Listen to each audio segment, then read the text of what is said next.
Selamünaleyküm. Herkesin günü hayrola. Hatice ile Dikişe Dair hoş geldiniz. Bugün sizlerle birlikte dantel sarmayı göstermeye çalışacağım inşallah.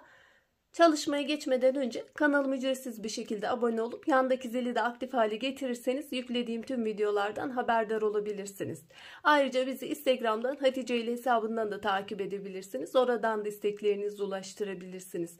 Elimizden geldiği kadar yardımcı olmaya çalışıyoruz. Şimdi çalışmamıza geçelim.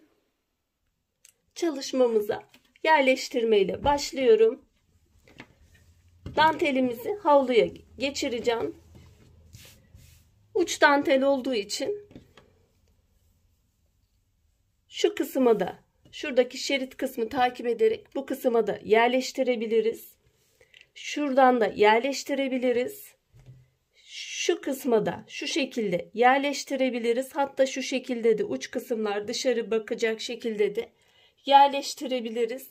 Ben şu şekilde bugün yerleştireceğim.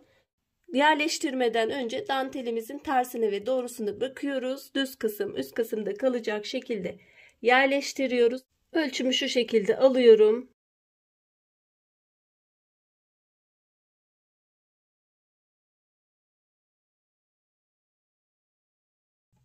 Dantelime göre 7,5 santimden işaretlerimi yapıyorum.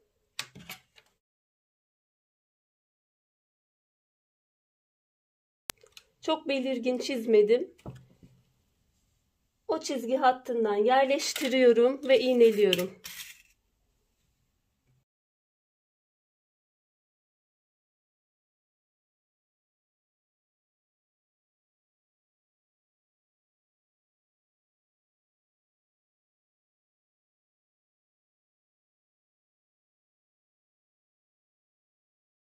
Bu kısmı bitirdikten sonra diğer kısmı da aynı şekilde yapıyorum.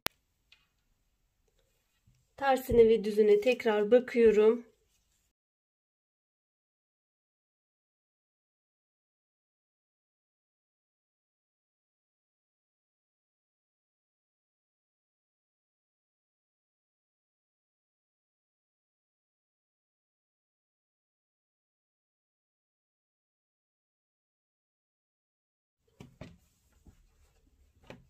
Bu şekilde yerleştirmiş olduk. Şimdi makinede sarma işlemine geçiyoruz. Sarma için şöyle ucu kırılmış bir tığ kullanıyorum. Şöyle bir iğne de kullanabilirsiniz. Bunu dantelimizin çizgiye getirebilmek için bu aparatı yardımcı olarak kullanıyoruz.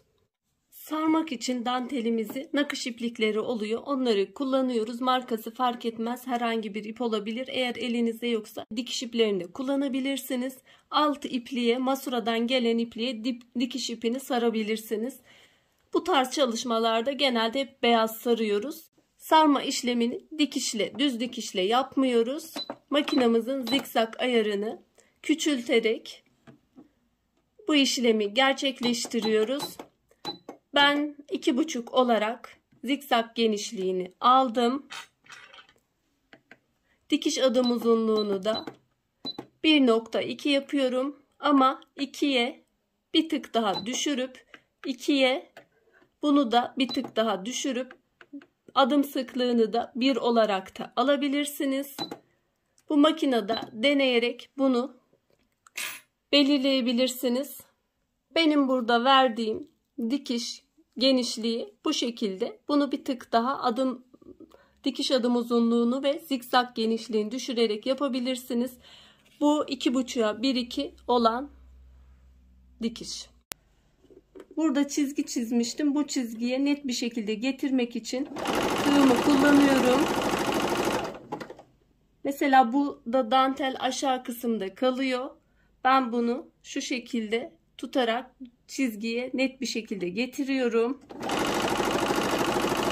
Burada kolaylık sağlıyor.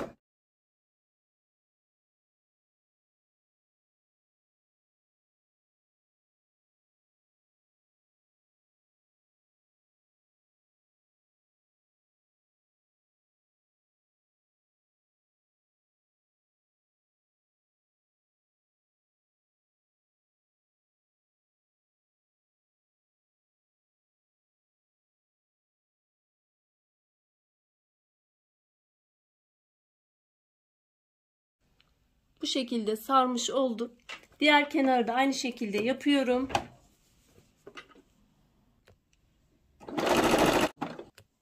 İki kenarında dantelin sarması bittikten sonra şöyle üst kısma küçük bir piko deseni uygulayacağım. Makinanız bu kadar piko deseni yoksa, yani dekoratif desenleriniz yoksa bu şekilde de bırakabilirsiniz. Benim makinamın özelliği olduğu için ben kullanacağım. Aynı makineden varsa elinizde, bunları bilmiyorsanız şuradan buna getirdiğimiz zaman yapacağımız desenin devamını sağlıyor. Bu deseni seçtim. Fisto şeklinde.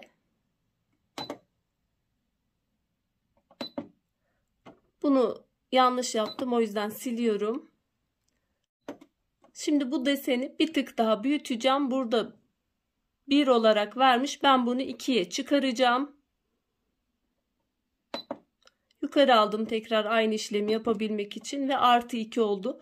Bu desenin daha da büyük, bir tık daha büyütmüş oluyoruz. Daha da çoğaltabilirim ama gerek yok. Bu yeterli oluyor.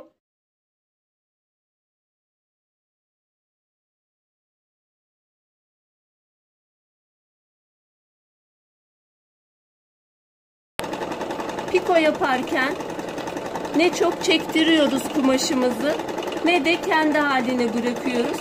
Hafif bir el yardımıyla iteleme yapıyoruz. Bu kumaşından değişebilir. Havlu olduğu için burada bir tık zorluyor. Şöyle arka kısımdan gösteriyorum. Şu şekilde gidiyorum. Piko ağır olduğu için bitirince göstereceğim. Bu şekilde devam ediyorum. Bu kısmı bitirdim. Şimdi diğer kenarı da yapıyorum.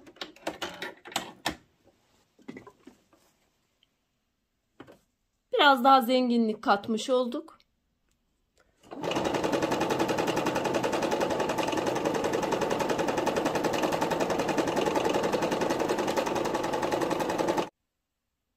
Çalışmayı tamamlamış olduk. Sarma işlemini yaptık. Zikzak ayarını küçülterek üst kısma da makinamda dekoratif dikişlerden birini uygulamış oldum. Bugünkü çalışmamız bu şekilde oldu. Umarım faydalı bir çalışma olmuştur. Yapmak isteyen, denemek isteyen arkadaşlara kolaylıklar diliyorum. Allah'a emanet olun. Hoşça kalın, sağlıcakla kalın.